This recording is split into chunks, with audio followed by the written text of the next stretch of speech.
저는 오늘 정부 3.0과 과학기술정보 공개에 대한 딜레마 부분에 대해서 한번 좀 발제를 해보도록 하겠습니다. 정부 3.0은 아시다시피, 그리고 또 원장님께서 서두에 정리를 잘 해주셨습니다. 그래서 보통 그 정부 3.0이라고 하면 개방, 공유, 소통, 협력의 키워드로 정리를 많이 하십니다. 그리고 특히나 그럼에도 불구하고 저희가 공개와 개방에 대한 개념 차이는 너무 많이 혼돈을 하는 것 같습니다. 지금 계신 분들도 아마 공개가 개방 비슷하지 않을까라고 생각은 하지만, 저희가 법제도를 준비한 입장에서는 정보 공개는 사실 98년도부터 시행을 한 사항입니다. 그래서 대부분의 정보는 공개가 되어 있다고 저희 과학기술정보 쪽에서는 보고 있고, 그 다음에 공공정보에 대한 개방이라고 하면 뭐 제공이라고 의미도 얘기를 하시지만, 통상 그 2013년에 완성이 됐다고 보시면 될 것 같습니다. 그래서 저희는 공공 데이터에 대한 제공 및 이용 활성화에 관한 법률에서는 정보에 대한 공개보다는 개방에 초점을 많이 갖고 있고, 개방이라고 한다면은 민간 활용을 통해서 돈을 벌던 아니면 학술 연구를 하던 상관없이 불특정 다수한테 제공하는 것을 목적으로 하기 때문에, 그 개방은 그 공개보다 굉장히 적극적이고 또 많은 정보를 조건 없이 주는 개념이 되겠습니다. 특히 개방을 할 때에는 그 정보 자체를 반드시 기계가 판독 가능한 전자파일 형태로 제공하는 것을 저희들이 대부분 개방이라고 얘기하고, 공개는 어떤 프린트물이나 아니면 뭐 전자파일 등 모든 매체를 통해서 특정 공개 형태가 없습니다. 다만 개방에 대해서는 좀 강한 그리고 적극적인 차이가 있다고 생각하시면 되겠습니다. 그리고 오늘 다룰 그 과학기술 정보 같은 경우는 매우 그 범위가 넓을 수도 있고 좁을 수도 있습니다. 그래서 과학기술 정보에 대한 정의를 보면, 국가 연구개발 과정 또는 결과로 생성되는 모든 데이터를 다 포괄적으로 과학기술 정보라고 정의하시면 되고요. 특히 개방이라든지 이런 쪽에서는 디지털 형태, 즉 컴퓨터 인식 가능한 포맷 기록이다라고 OECD에서는 정의를 하고 있습니다. 그리고 과학기술 정보의 종류는 다 아시다시피, 어떤 생성 단계라는 것은 과학기술 R&D, 그러니까 R&D 쪽에서 과정 또는 결과로 생성된 모든 데이터고요. 연구활동 단계별로 이제 보면 자료를 조사하거나 측정하고 실험하고 관리 지원하는 모든 그 관련된 그 연구활동 실제 수행 그리고 관리 지원 포함한 정보들을 다 과학기술 정보로 보자. 형태는 부호수치 이런 다 있고요. 생성하는 기관은 대부분 이제 R&D 사업을 수행하는 기관, 그리고 나머지 이렇게 되겠습니다. 과학기술 정보의 서비스 현황은 사실 민간보다는 오늘은 공공 부분을 많이 보겠습니다. 그래서 해외인 경우에는 일본의 JST를 중심으로 해서 과학기술 정보가 제공이 되고 있고, 캐나다의 CST, NCSA 쪽 미국의 초고성능 컴퓨팅 쪽의 자료를 많이 공개를 하고, 국내는 여기 있는 키스텝에서는 과학기술 정책 또는 통계, 기술 동향, 조사 분석 정보들을 주로 공개하고 있습니다. 저희 키스티는 대부분 학술 연구에 필요한 논문 특허, 이런 연구보고서 같은 것들을 중심으로 서비스를 하고 있고요. 연구재단 NRF는 이제 학술지를 중심으로 과학기술 정보를 오픈을 하고 있습니다. 정부 3.0으로 확 바뀌는 국민 중심 행정 서비스를 혁신한다고 되어 있는데, 그 중에서도 정보 세 번째 보시면은 정보 공개와 공공 데이터 개방을 강화하는 것이 또 새로운 또 전략, 패러다임의 변화일 수 있습니다. 그래서 이렇게 정부 3.0에서도 정보 공개와 공공 데이터 개방을 강화하는 쪽으로 나가고 있고요. 해외 그 공공 데이터 개방 정책이 굉장히 활발합니다. 그래서 특히 미국 같은 경우는 오바마 2기 때 열린 정부, 오픈 거버먼트 해가지고 오픈 정부를 위한 오픈 데이터 정책을 발표하게 됩니다. 어떤 원칙적인 그런 발표를 하겠죠. 거기서는 대부분 모든 데이터는 다 주겠다라고 하고, 해외에 대해서도 다 오픈을 하겠다라는 것이 오바마 2기 때의 오픈 데이터 정책입니다. 영국도 마찬가지. 영국은 근데 특이한 점은 공공 데이터를 경제적 이익으로 보는 것이 좀 특이합니다. 그래서 투명성 아젠다를 발표했고요. 그 다음에 호주 같은 경우는 이제 그 열린 정부, 또 과학기술 지식, 그러니까 공공정보를 국가의 지식자산으로 보자. 그래서 열린 정부를 구현하자라는 것이 아마 호주의 그 대표적인 그 전략이 되겠습니다. 그래서 과학기술 정보를 공개하는 입장에서의 그 법제도들이 많이 있을 수 있는데요.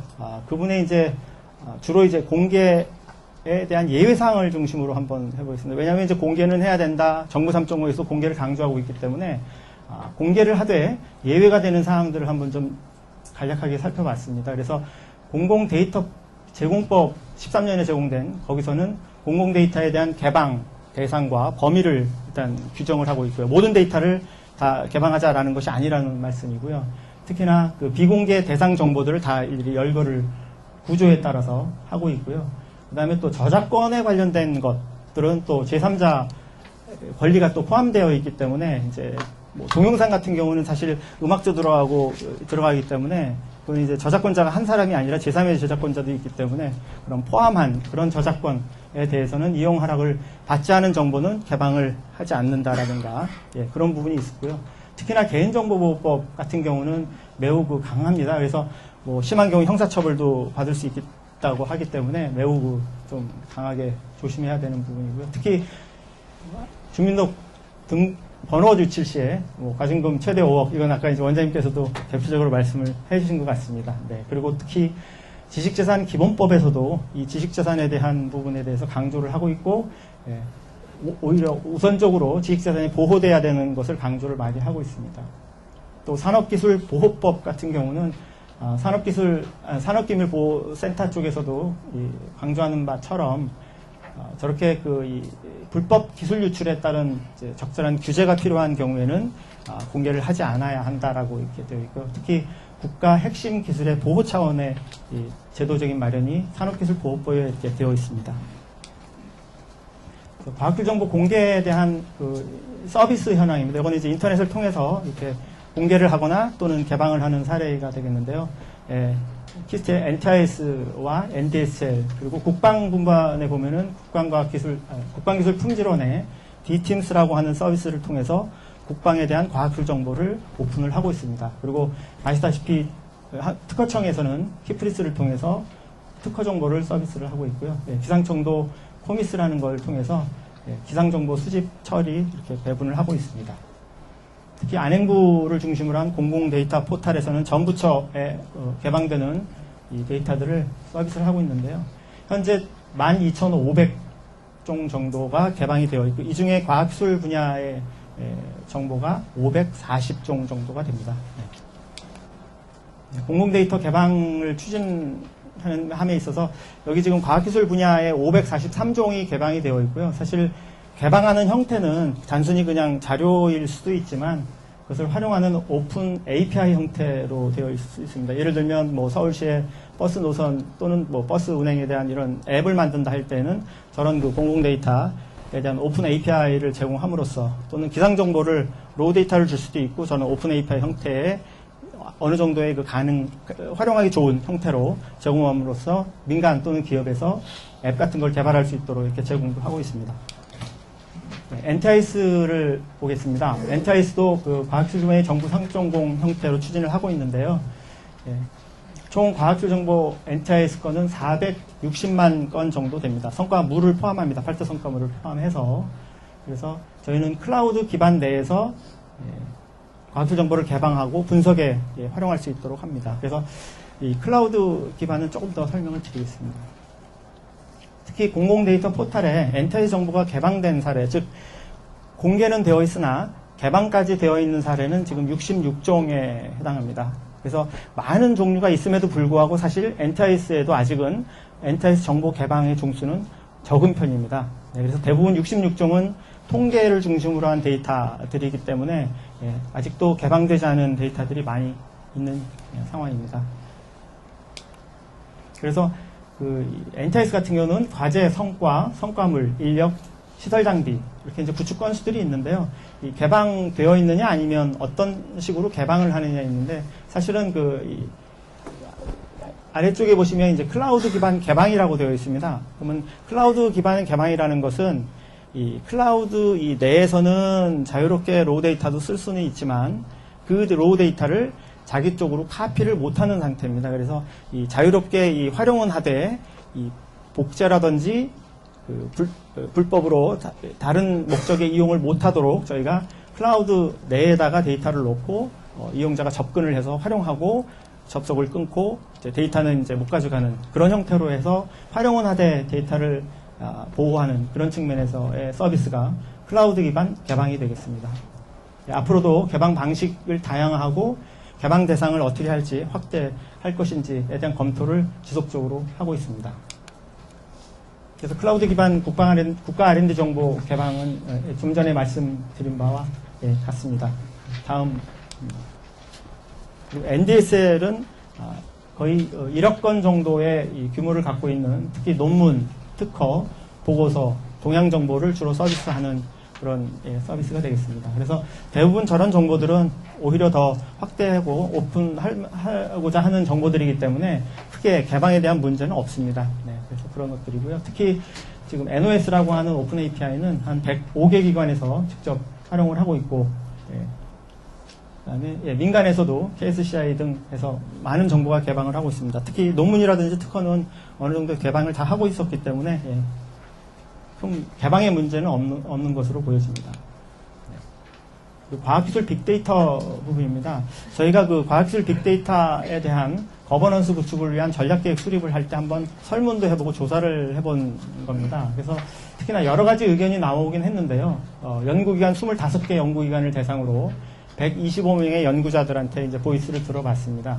그랬을 때 데이터를 생산 관리하고 제공하고 활용할 때 어떤 요구서라든지 현황을 물어봤더니 그 중에 사실 여러 가지 이제 문제는 많이 있었습니다만 이 노란색으로 표현된 조건에 따라 제공이 가능하다라는 답변이 매우 유의미합니다. 즉 데이터를 무조건 줄 수는 없다라는 얘기죠, 연구자들이. 그래서 항상 어떠한 조건이 있다면 뭐 제공할 수도 있습니다. 다만 그런 조건을 얘기하지 않으면 결국 데이터 제공은 매우 어렵다. 내가 연구한 결과이고 중요한 그 자산이기 때문에 바로 그냥 줄 수는 없다. 이런 것들을 설문에서 많이 얘기를 한 것 같습니다. 그리고 국방 분야입니다. 국방과학술 같은 경우는 굉장히 그 폐쇄적이고 오픈이 안 될 것으로 보이시겠지만 상당 부분 그 오픈 정책을 활발하게 진행을 하고 있는 분야가 다 사실 국방 부분입니다. 예를 들면 미국의 달파 프로젝트 같은 경우는 사실 우리가 쓰고 있는 내비게이션은 누구나 쓰고 계신데 사실 그게 국방과학 기술의 오픈으로서 만든 GPS 기술이지 않습니까? 그래서 그런 그 대표적인 그 GPS 기술이 국방에서 개발이 돼서 민간으로 오픈한 대표적인 기술인데요. 그거에 따라서 우리나라도 국방과학 정보 공개를 추진하되 포지티브에서 네거티브 방식으로 저희가 이 공개 전략을 바꿨습니다. 그 작년부터. 그래서 이 원칙적으로는 허용한다. 다만 이러이러한 것들은 그 개방하지 마라. 이런 식의 이제 네거티브 정책으로 바뀌어서 민간에서도 많은 부분의 국방과학 정보를 활용을 하게 됩니다. 그래서 이 공개 기준을 재정립하는 거죠. 그래서 국방에서도 이제 말씀드린 대로 포지티브에서 네거티브로 바꾸면서 이 공개 기준을 다시 정립을 하게 되는 겁니다. 그리고 추진 방향은 R&D 정보부터 우선적으로 공개를 하자. 왜냐하면 이제 국방에 대한 그런 그 획득 사업이라는 게 있는데 뭐 탱크라든지 뭐 전투기 이런 것들에 대한 정보를 개방할 수는 없고 일단 R&D 정보를 우선적으로 좀 오픈을 하자. 다만 전략적으로 보호를 해야 되는 것들은 철저하게 위원회를 거쳐서 철저히 보호를 하자. 이런 쪽으로 많이 얘기를 하는 것 같습니다.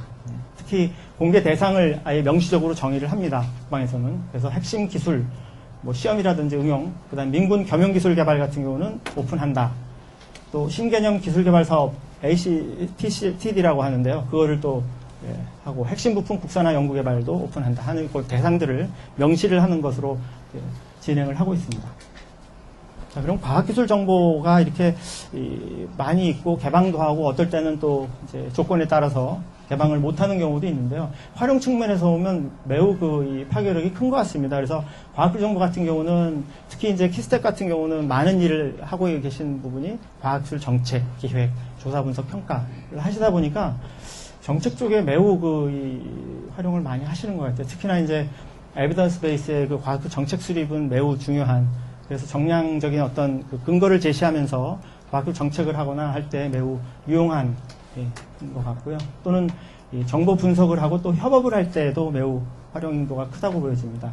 그리고 수요에도 많은 부분이 이제 수요가 되는데요. 특히 요즘에 이제 1인 창조 기업이라든지 아니면 벤처 기업에서도 과학기술 정보를 많이 활용하는 특히 이제 R&D 서비스업을 하시는 분들은 활성화를 시킴에도 불구하고 정보가 부족해서 활성화를 못한다고 하시는 부분이 업체에서 많이 있는데요. 그런 부분들은 과학기술 정보를 공개를 하면 할수록 R&D 서비스업은 활성화되리라고 생각을 합니다. 특히 그러면서 또 일자리 창출도 되지 않을까라는 생각을 해보겠습니다. 네, 과학기술 정보 활용에 대한 또 설문을 한번 해봤었습니다. 융합형 공공데이터 개방 서비스 방안 연구라고 해서요. 2013년 12월에 그 미래부 정보 담당 관실에서 진행한 그 설문입니다. 그 설문에 보면 사실 그 데이터에 대한 활용 목적은 기존 공정 서비스를 또는 업무를 개선에 활용하는 것이 가장 많이 이제 답변은 하고 있습니다. 그래서 그렇지만 데이터의 어떤 접근성이라든지 이 데이터의 품질이 매우 중요하다. 이렇게 답변을 많이 해주셨습니다. 활용 주제는 뭐 다양하게 건강 또는 안전, 환경 이런 쪽에 많이 얘기가 나오고 있습니다. 그래서 과학기술 데이터를 활용할 때 어떤 분석 시사점을 보면 데이터 개방이라든지 또는 서비스를 제공하는 측면, 그다음에 활용 지원을 해야 되는데 사실 개방한다라고 정책만 결정되면 되는 것이 아니고요. 개방에 따른 많은 준비를 해야 됩니다. 그래서 뭐 실제 기술적으로도 데이터베이스도 이제 품질도 잘 관리를 해야 되고 개방할 수 있는 그 정형화된 또는 표준화된 파일로 만들어줘야 되기 때문에 예산과 또 인력이 듭니다. 그리고 계속적으로 보호를 해줘야 되기 때문에 그런 보호 체계를 또 지속적으로 운영해 주려면 그런 부담 뭐 이런 것들이 많이 작용을 하기 때문에 사실 뭐 개방을 한다라고 정책을 하더라도 이렇게 서비스를 제공하는 지원 또는 활용을 지원하는 측면에서도 많은 준비 작업이 필요합니다. 그럼 다음 이슈입니다. 그래서 마지막 부분 테마인데요. 저희가 그 과학기술 정보를 개방할 때와 아니면 개방하지 말아야 할 곳에 봤을 때는 사실 뭐 부정적인 측면도 있고 사실 긍정적인 측면도 있다고 보여집니다. 그래서 이 긍정적인 측면인 경우에는 어떤 민간 경제 활성화에도 또 일조할 수 있고 정보가 개방됨으로써 이제 기술 이전이라든지 아니면 사업화를 촉진할 수 있는 그런 긍정적인 측면이 있을 수도 있겠지만 그렇다 하더라도 조금 전에 말씀드린 대로 개방을 위한 어떤 부가적인 노력 그리고 예산이라든지 뭐 인력 또는 개방이 됐을 때 어떤 인센티브들이 부족하기 때문에 상당 부분 그런 부분들은 부정적으로 작용을 하고 있고 또 개방을 함으로써 이제 반대적으로 소유자에 대한 어떤 권리 보호 그리고 이 공공적 이용 촉진을 위한 어떤 조화로운 이런 방안들이 이렇게 좀 모호하다 하는 부분들이 좀 부정적이고요. 또 개인정보 보호 차원에서는 사실 그 개인정보 유출 가능성이 많이 증가가 됩니다. 어떻게든 뭐 많은 부분 개인식별을 빼긴 하지만 그래도 유출 가능성은 증가를 하는 거고요. 특히나 제공자는 사실 의무와 책임만 있을 뿐이지 인센티브도 없고 뭐 다른 부분을 지원을 안 해주니까 상당 부분 또 이 개방에 대해서는 소극적일 수밖에 없는 부분이 되겠습니다. 그리고 기술 보호 측면에서는 사실 우리나라 기술 중요한 원천 기술들이 외국으로 유출된다거나 그러한 이 부분이 있기 때문에 국부 유출에 우려가 있습니다. 다만 이 과학기술 정보가 이제 개방될 때는 어떤 산학연 협력이라든지 융합 연구 최근에 또 많이 하시니까 그런 측면에는 또 긍정적인 부분으로 작용하지 않을까라는 생각이 들고요. 뭐 데이터 품질은 기술적인 내용이긴 하지만 데이터가 부실하기 때문에요. 사실 개방했을 때 민간 이용자들이 좀 혼선을 빚을 수도 있습니다. 그래서 지속적으로 데이터를 고품질로 제공하지 않으면 이것도 또한 좀 부정적으로 작용할 수 있다고 생각을 합니다. 네, 그래서 이 기밀 유출할 경우요. 굉장히 그 대처가 난감합니다. 그리고 제공자 입장에서는 상당히 법적 책임을 부담을 안을 수밖에 없어가지고 상당 부분 좀 개방은 한다고 했는데 그거에 대한 뒷책임을 결국은 개방하는 주체 측에서 해야 되기 때문에 상당 부분 뭐 제공자 입장에서 법적 책임을 부담을 가질 수밖에 없는 부분이고요. 특히 과학기술 정책이라든지 큰 이제 영향력이 많은 그런 결과를 도출해야 되는 목적에 쓰게 되다 보면 좀 부정확한 정보를 제공했을 때 어떤 혼란을 야기할 수 있는 것이 매우 좀 부정적으로 작용을 할 것 같습니다. 그래서 또는 뭐 국회라든지 아니면 감사원의 이제 요청에 따른 정보 제공을 간혹 또는 많이 키스템 많이 하실 거로 예상이 되는데요. 그러다 보면 표현이 좀 이럴 될지 모르겠습니다만 눈물을 머금고 정보를 제공하는 경우가 상당히 많이 있습니다. 그럴 경우에 과연 다 개방을 해야 될지 뭐 이런 부분도 일을 하면서도 고민을 좀 많이 해보는 부분이 되겠습니다. 네, 마지막으로 저희가 그 제언을 하겠습니다. 그래서 한 세 가지만 좀 말씀을 드리고 싶은데요. 공개도 많이 하고 있고요. 또는 공개해서는 안 되는 것도 여러 분야에서 그 제한적으로 언급도 하고 있습니다만 무조건적인 공개와 개방이 아니라 이 공개할 것 그리고 공개하면 안 될 것 이것을 좀 구분을 해서 좀 정리를 해놓을 필요가 있다고 봅니다. 그냥 선언적인 그 제도를 만들 것이 아니라 구체적이고도 실질적인 부분에 어떤 명시적인 공개와 비공개에 대한 그 선별 작업과 정책을 결정하지 않으면 계속적으로 혼란은 야기될 것으로 생각이 들고요. 네. 그리고 그다음에 이 법제도적인 부분의 명확화라고 말씀을 드렸는데 사실 그 개방을 촉진하고자 하는 어떤 공공데이터 제공 및 이용 활성화에 관한 법률과 또 개인정보 보호에 관련된 법 사실 두 법은 상가방패와의 관계가 있는 것인지 모르겠으나 상당 부분 좀 필드에서는 많이 부딪힙니다. 특히나 이제 민감정보라고 하는 이 건강 치료정보, 질병정보 같은 경우는 연구를 하거나 어떤 산업적으로 분석을 하거나 정책을 할 때 데이터가 매우 많이 필요합니다. 유용하고. 근데 많은 민감정보, 식별정보에 관련된 개인정보가 있다 보니까 활용이 되지를 못하고 있는 부분이고요. 근데도 불구하고 보건복지부 쪽에는 개방을 하라고 요청을 하고 개인정보가 들어있기 때문에 개인정보보호법에서는 보호 차원에서는 개방하면 안 된다. 이렇게 얘기를 하고 있어가지고 저런 법 제도적인 부분에 좀 명확한 밸런스 또는 명확화가 필요하다고 생각이 듭니다. 네. 이것으로 발표를 마치겠습니다. 경청해 주셔서 감사합니다.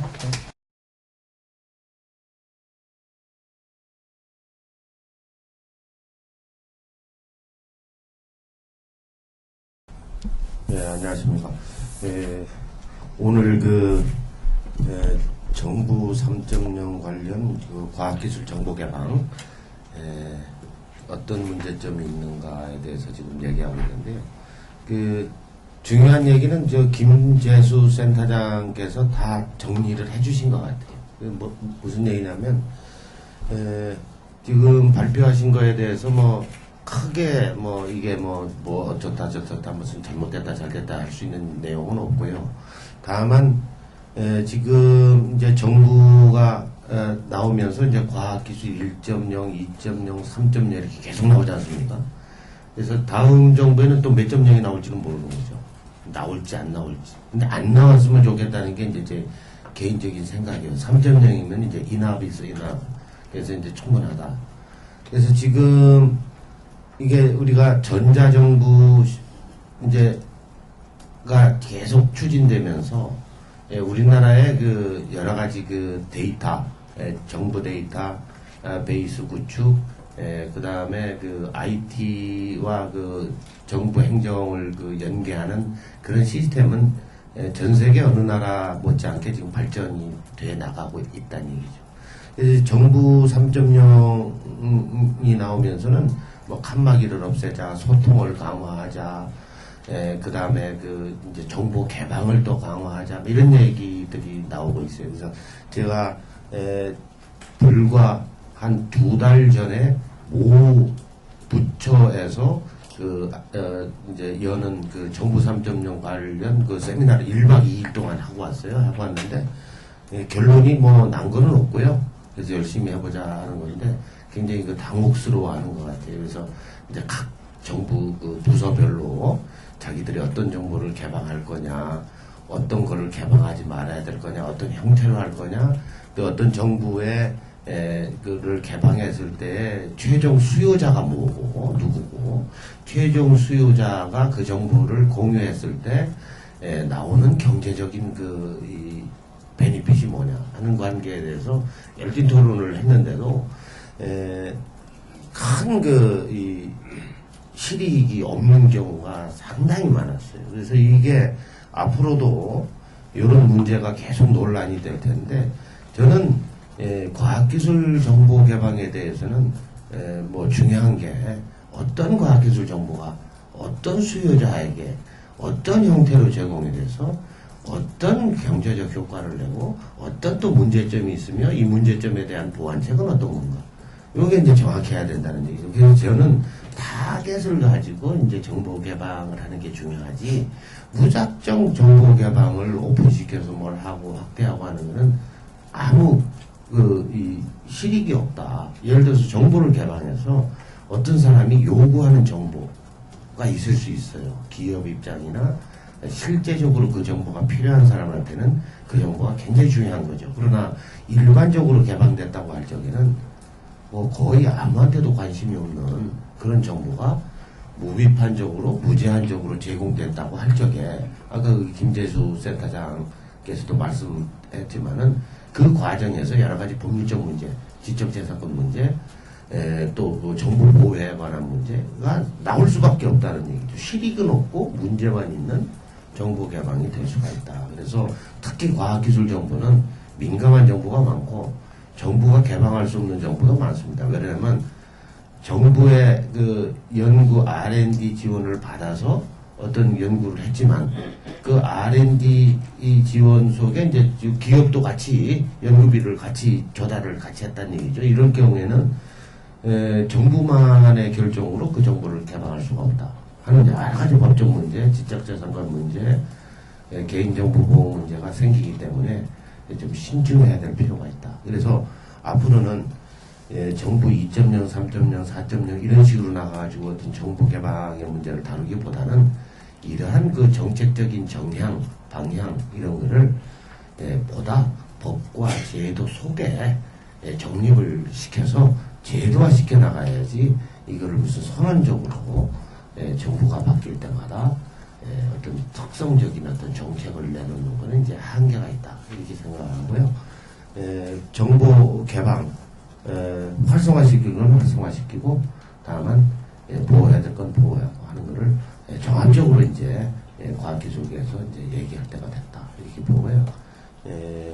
지금 저는 그 이제 우리가 요 문제 과학기술 정보의 그 종류 특성 이런 거를 이제 다시 재분류를 해가지고 어떤 거를 더 적극 개방해야 되는지 어떤 거는 개방하지 않아야 되는지를 이제 분류를 해서 이제 제도화 시킬 때가 됐다 이렇게 생각합니다.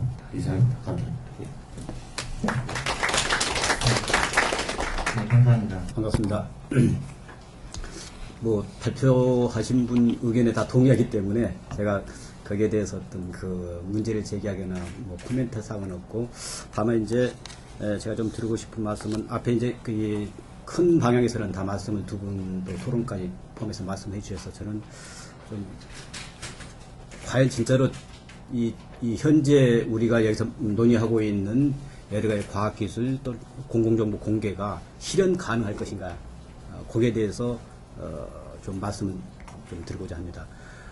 지금 현재 공공정보 공개가 저는 딜레마에 빠졌다고 생각합니다. 근데 그 딜레마에 빠진 많은 이유들이 방금 말씀하신 많은 이유들이 있는데 그 중에서도 가장 큰 딜레마가 개인정보 프라이버시가 아닌가 싶어요. 사실상 모든 데이터에는 개인정보가 포함되어 있을 수밖에 없습니다. 근데 현재 그러면 현행법 하에서 과연 이 데이터들을 그 공공정보들을 과연 과학 연구 목적으로 학술 연구 목적으로 활용이 가능한가 거기에 대해서 좀 제가 좀 말씀을 드리고자 합니다. 아까 원장님께서 말씀하셨지만 지금 뭐 빅데이터 말씀하셨는데 빅데이터가 다 사실상 다 개인정보죠. 빅데이터 모아놔서 그것이 식별성이 없다고 그러면 데이터로서 하는 가치가 있을까요? 통계 목적을 한다 하더라도 마찬가지고 통계 분석을 한다 하더라도 일정 단계에서는 식별성이 있어야 식별성이 없는 무작위 정보를 활용하는 것은 사실상 하는 가치가 상당히 한정되어 있기 때문에 이제 결국은 이제 다 이 정보가 필요하는데 우리가 지금 가장 큰 이게 지금 법 제도적 모순이랄까요? 우리가 못 따라가는 부분이 이 부분인 것 같아요.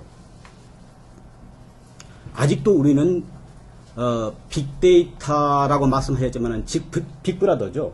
빅브라더를 지금 우리는 막으려고 그래요. 빅브라더 사회로 가는 것은 바람직스럽지 않다. 빅브라더로 가는 것은 어떤 형태로든지 막아야 된다. 이런 생각들을 많이 가지고 있습니다. 시민단체뿐만 그런 게 아니고 정부 관료들이나 교수들도 이런 생각들을 많이 해요.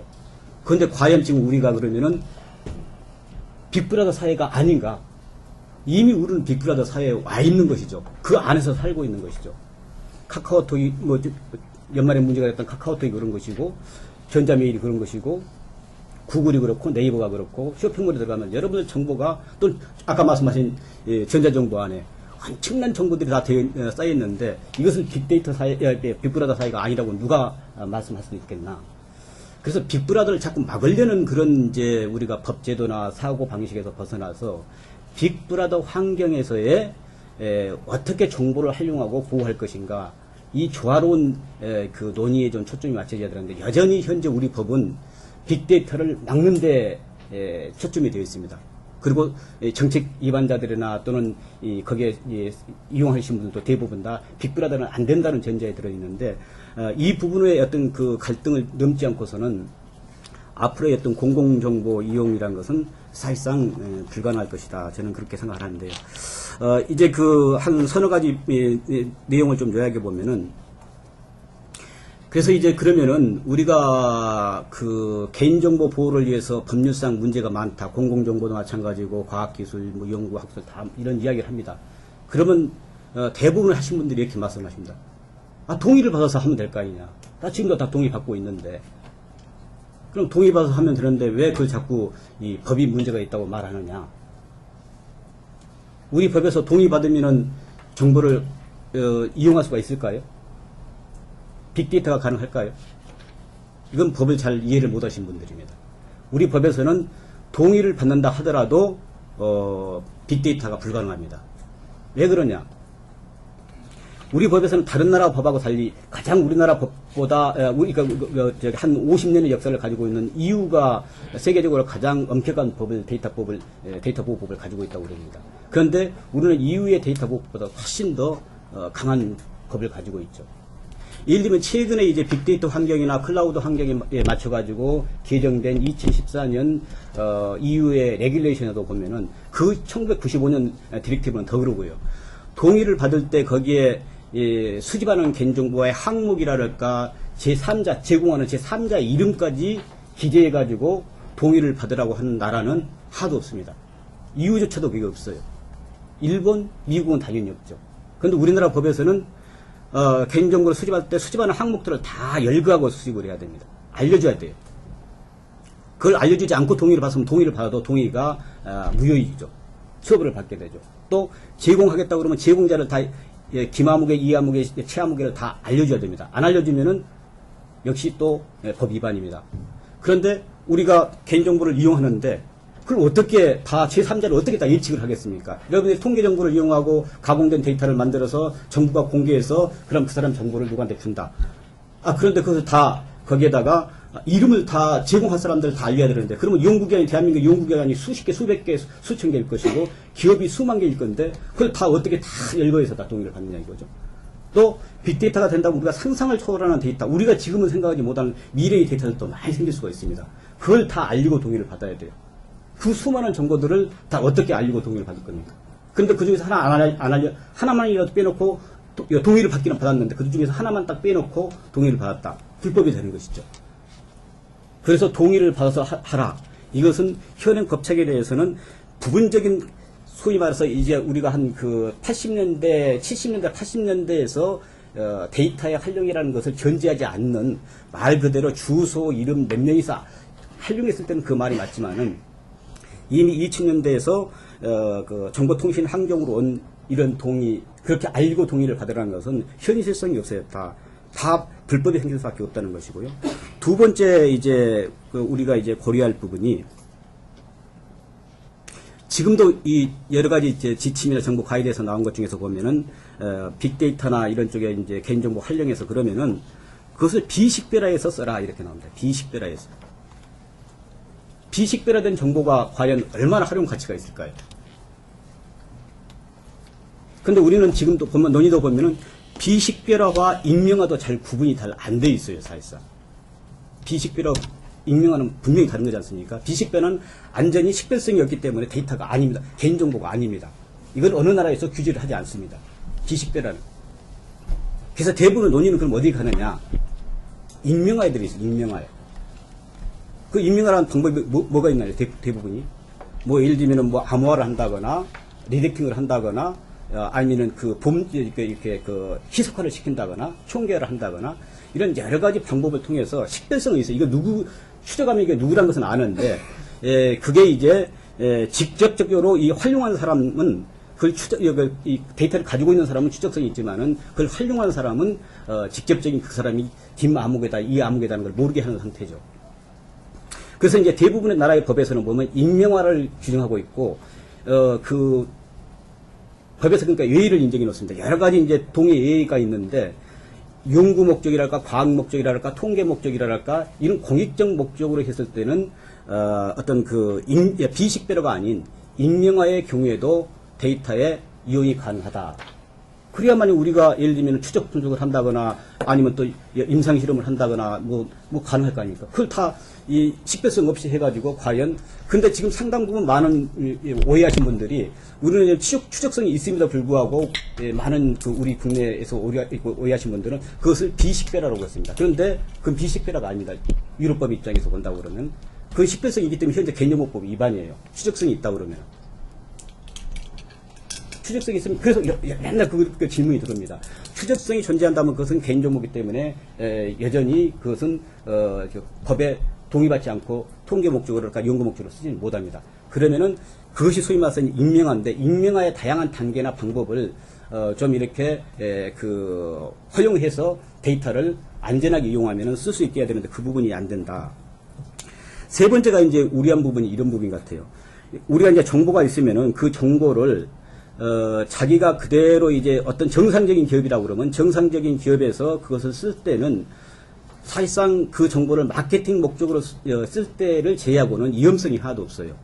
우리가 막 그 전화를 한다거나 이메일을 보내가지고 귀찮게 하는 경우 실제로 대부분의 기업에서는 보면은 데이터의 이 보관 쪽과 활용 쪽이 나눠졌습니다. 그래서 이 활용 쪽에서는 식별성을 없게 한다거나 이렇게 다 해요. 그래서 만약에 이제 식별이 필요할 때는 거기다 붙여가지고 이제 뭐 이렇게 분석해가지고 그 사람의 소위 말해서 이제 맞춤형 서비스를 해가지고 이메일이나 전화를 하게 되는데 그러면 그 상태에서는 사실상 우리가 데이터의 위험성이 그렇게 많지 않은데 그럼 문제는 뭐냐?